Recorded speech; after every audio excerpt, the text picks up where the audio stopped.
తెలంగాణలో అప్రకటిత ఎమర్జెన్సీ కొనసాగుతున్న పరిస్థితులు కనబడుతూ ఉన్నాయి. రేవంత్ రెడ్డి నాయకత్వం వచ్చిన కాంగ్రెస్ ప్రభుత్వం ప్రజలకు ఇచ్చిన ఏ హామీలు కూడా నెరవేర్చడం చేతగాక, పరిపాలన చేయడం చేతగాక, ప్రజల నుంచి వచ్చే నిరసనల్ని తట్టుకోలేక అన్నిటిపైన నిషేధాలు విధించే పరిస్థితికి వచ్చారు. వాస్తవానికి ప్రజాస్వామ్యంలో ఎక్కడైనా ప్రజల తరఫున పనిచేయడం అనేది పార్టీల యొక్క హక్కు. మరి బీఆర్ఎస్ పార్టీ ఏ కార్యక్రమాలు తీసుకున్నా అడ్డుకోవడం అనేది ప్రభుత్వానికి అలవాటుగా మారింది. ప్రత్యేకించి కేటీఆర్ గారు ఎక్కడ ఏ కార్యక్రమానికి హాజరవుతుండన్నా, కేటీఆర్ గారు ఇంటి నుంచి అడుగు బయటకు పెడుతుండన్నా ఎందుకో రేవంత్ రెడ్డి ప్రభుత్వానికి అంత వణుకు పుడుతుంది. మరి ఇవాళ రైతులను ఏదైతే మోసం చేసిండో రేవంత్ రెడ్డి, దానికి నిరసనగా రాష్ట్ర వ్యాప్తంగా కూడా రైతులొక్కం తిరుగుబాటు చేస్తున్నారు, నిరసన తెలియజేస్తున్నారు. బీఆర్ఎస్ పార్టీ నాయకత్వం వహించాలని కోరుకుంటున్నారు. ప్రత్యేకించి కేటీఆర్ గారు రావాలని చెప్పి కూడా అన్ని వర్గాల నుంచి విజ్ఞప్తులు వస్తున్నాయి. దాంట్లో భాగంగా ఇవాళ రైతులకు ఏదైతే మోసం చేసిండో రేవంత్ రెడ్డి, రుణమాఫీ విషయంలో కావచ్చు, రైతు భరోసా విషయంలో కావచ్చు, మిగతా అన్ని విషయాలలో మోసం చేస్తున్న విధానానికి నిరసనగా నీళ్ళ విషయంలో కూడా ఒకవైపు కృష్ణా గోదావరిలో నీళ్లు ఉండి కూడా నీళ్ళు ఇవ్వలేక ఇవాళ పొలాలను ఎండబెడుతూ ఉన్నాడు. కాళేశ్వరం నుంచి బ్రహ్మాండంగా 1 కోటి ఎకరాలకు నీళ్లు బాధించుకునే అవకాశం ఉండి కూడా నీళ్ళు ఇవ్వలేని స్థితిలో ఈ దుర్మార్గమైన ప్రభుత్వం ఉంది. మరి దీనికి వ్యతిరేకంగా నల్గొండ జిల్లా రైతాంగం పెద్ద ఎత్తున ఉద్యమానికి సిద్ధమవుతున్నారు.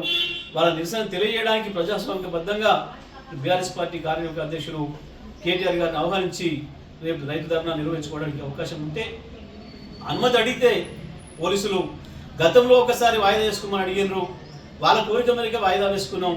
మళ్ళీ వాళ్ళ పనికి మళ్ళీ సాకులు, కుంటి సాకులు చూపిస్తూ మేము ఏర్పాటు చేయలేమని చెప్పి ఇవాళ మేము రిజెక్ట్ చేస్తున్నామని చెప్పి ఇవాళ రేపటి తెలంగాణ ధర్నాను బీఆర్ఎస్ పార్టీ రైతుల తరఫున నిర్వహించే ధర్నాను ఏదైతే ఉందో దానికి అనుమతి ఇవ్వకపోవడాన్ని నేను తీవ్రంగా ఖండిస్తూ ఉన్నా. ఎట్టి పరిస్థితులలో అనుమతి ఇచ్చి తీరాలి, మా ప్రజాస్వామిక హక్కు. మేము ధర్నా జరిపి తీరుతాం, అందులో సందేహమేం లేదు. ఏ పరిస్థితుల్లో కూడా కోర్టు ద్వారా కూడా మాకున్న అవకాశాన్ని మేము వినియోగించుకుంటాం.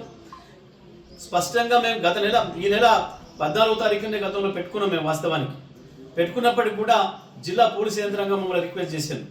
ప్రత్యేకించి నాతో కూడా మాట్లాడి, సార్ ఇప్పుడు ట్రాఫిక్ ఇబ్బంది అవుతుంది, హైదరాబాద్ నుంచి అందరూ కూడా ఆంధ్ర వైపు తరలిపోతున్నారు కదా, దయచేసి మీరు ఇంకో సమయం తీసుకోండి, మేము అనుమతిస్తామని చెప్పి వాళ్ళు కోరిన పిలుపునే మేము ఈ నెల 21వ తారీఖుకు మేము వాయిదా పెట్టుకున్నాం.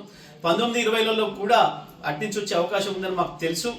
అందుకనే మాకు 19-20లో పెట్టుకోమని చెప్పి వాళ్ళు అడిగినప్పటికి కూడా మేమే ఆ విషయం చెప్పి, లేదు మళ్ళీ రిటర్న్ వచ్చే వాళ్ళు కూడా ఉంటారు, 19వ తారీఖు ఆదివారం కూడా వస్తారు, కాబట్టి సోమవారం కూడా సెలవు ఇచ్చి మేము మంగళవారం నాడు 21వ తారీఖు నాడు పెట్టుకుంటామని చెప్పి స్పష్టంగా చెప్పినప్పటికి కూడా ఇవాళ మళ్ళీ ఏదో ఒక కుంటి సాకులు చూపిస్తూ ధర్నాను రిజెక్ట్ చేస్తూ, మా అనుమతిని రిజెక్ట్ చేస్తూ ఏదైతే జిల్లా పోలీసులు మాకు ఇవాళ ఉత్తర్వులు ఇచ్చారు, ఇది పూర్తిగా రాష్ట్ర ప్రభుత్వం పైనుంచి వచ్చిన ఉత్తర్వుల మేరకు మాత్రమే జరిగింది.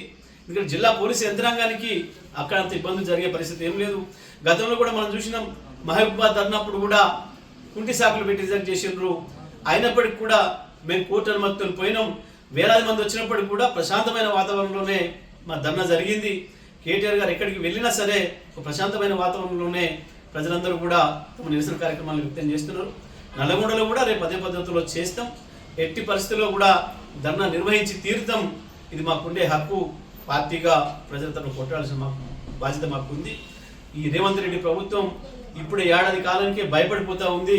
వీళ్ళ పిరికితనం మాకు అర్థమవుతుంది, వీళ్ళ చేతగాని పరిపాలన విధానం మాకు అర్థమవుతూ ఉంది. ఈయన ఇక్కడేదో చేసినా అని చెప్పి రైతులు మోసం చేసినా కాకుండా బయట దేశాల్లో పోయి ఏదో తిరిగి ఆడ గప్పాలు కొట్టుకుంటున్నాడు. కేటీఆర్ గారు వస్తే ఇవన్నీ కూడా బయటపడతాయన్న భయంతోనే ఈ రకంగా మా గొంతులకే ప్రయత్నం చేస్తున్నారు. ప్రభుత్వం ఎటువంటి దుర్మార్గమైన ప్రయత్నాలు చేసినా మేము నల్లగొండలో తప్పకుండా రైతులందరినీ సమీకరించి ధర్నా నిర్వహించి తీరుతాం.